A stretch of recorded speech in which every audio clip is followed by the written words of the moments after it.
بسم اللہ الرحمن السلام علیکم ورحمۃ اللہ وبرکاتہ۔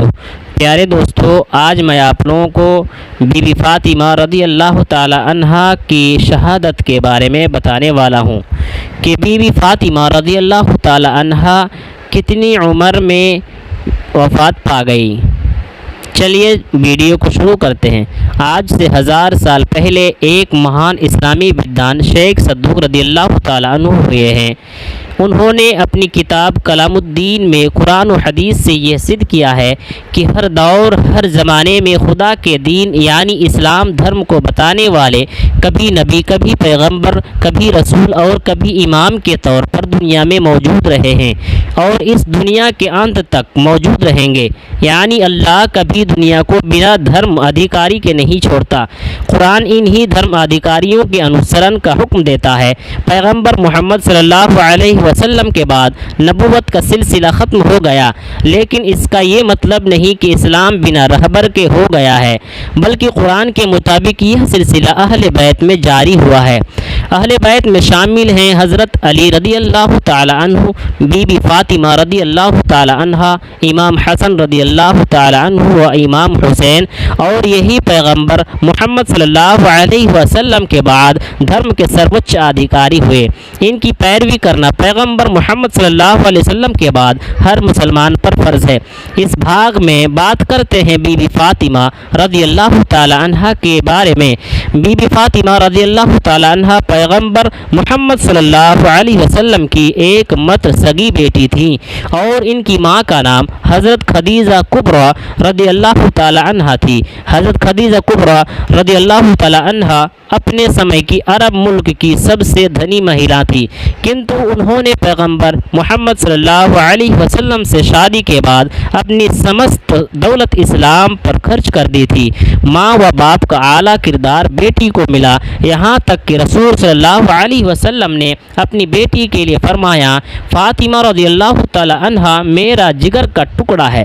ماتر 20 یا 25 سال کی عمر میں بی بی فاطمہ رضی اللہ تعالی عنہا کی شہادت ہو گئی تھی۔ اس بیچ ان کی فضیلت کے بے شمار رنگ ہمارے سامنے ظاہر ہوتے ہیں۔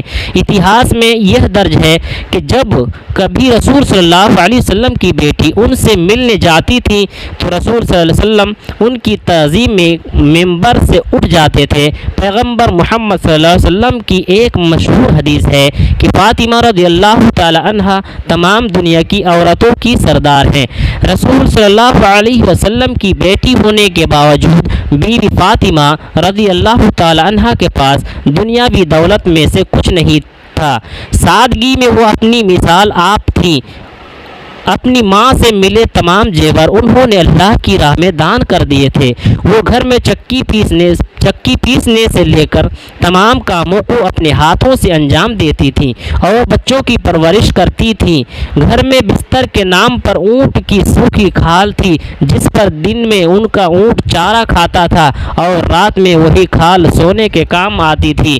پیغمبر محمد صلی اللہ علیہ وسلم نے بی بی فاطمہ رضی اللہ تعالی عنہا کی خوشنودی کو دھرم کہا اور کہا کہ جس نے بی بی فاطمہ رضی اللہ تعالیٰ عنہ کو خوش کیا اس نے اللہ کو خوش کیا، اور جس نے بی بی فاطمہ رضی اللہ تعالیٰ عنہ کو ناراض کیا اس نے اللہ کو ناراض کیا۔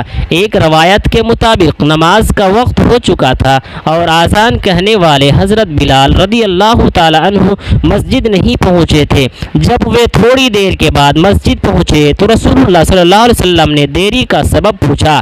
جواب میں انہوں نے کہا کہ وہ بی بی فاطمہ رضی اللہ تعالی عنہا کے گھر کی طرف سے جب گزرے تو دیکھا کہ آپ اپنے بیٹے حسن رضی اللہ تعالی عنہ کو گود میں لے کر چکی پیستی جاتی ہے اور روتی جاتی ہے۔ حضرت بلال رضی اللہ تعالی عنہ نے کہا، اگر آپ اجازت دیں تو میں آپ کے بیٹے کو بہلاؤں یا چکی پیس دوں۔ پھر بی بی فاطمہ رضی اللہ تعالی عنہ بیٹے کو بہلانے لگی اور حضرت بلال رضی اللہ تعالی عنہ نے چکی پیسی۔ یہ سن کر رسول اللہ صلی اللہ علیہ وسلم نے فرمایا تم نے فاطمہ رضی اللہ تعالی عنہ پر رحم فرمایا، اللہ تم پر رحم فرمائے گا۔ پیغمبر محمد صلی اللہ علیہ وسلم پر اکثر یہ الزام لگایا جاتا ہے کہ انہوں نے نبوت کا دعویٰ دولت وغیرہ حاصل کرنے کے لیے کیا تھا، لیکن ان کی بیٹی کے حالات پڑھنے پر معلوم ہوتا ہے کہ یہ الزام سراسر غلط ہے۔ اکثر بی بی فاطمہ رضی اللہ تعالی عنہ و ان کے بچے پکا کشی کی حالت میں ہوتے اور ان کے شوہر امام حضرت علی رضی اللہ تعالی عنہ کا روزانہ کا دستور یہ تھا کہ صبح مسجد میں نماز پڑھنے کے بعد وہ مزدوری پر نکل جاتے تھے۔ اگر مزدوری ملتی تھی تو گھر میں چولہا جلتا تھا، ورنہ فاقہ ہوتا تھا، یعنی کچھ بھی نہیں پکتا تھا۔ اکثر حضرت علی رضی اللہ تعالی عنہ اپنی پوری مزدوری کسی ضرورت مند کی مدد میں خرچ کر دیتے تھے اور گھر میں کچھ بھی نہیں رہتے، اور اس کے باوجود بی بی فاطمہ رضی اللہ تعالی عنہ کی زبان سے اف تک نہیں نکلتا تھا، بلکہ وہ اپنے شوہر کے اس کام میں برابر سے شامل رہتی تھیں۔ بی بی فاطمہ رضی اللہ تعالی عنہ نے اپنی پوری زندگی میں حضرت علی رضی اللہ تعالی عنہ سے کوئی فرمائش نہیں کی تھی۔ شوہر کے گھر جانے کے بعد آپ نے جس نظام زندگی کا نمونہ پیش کیا اس کی مثال نہیں ملتی۔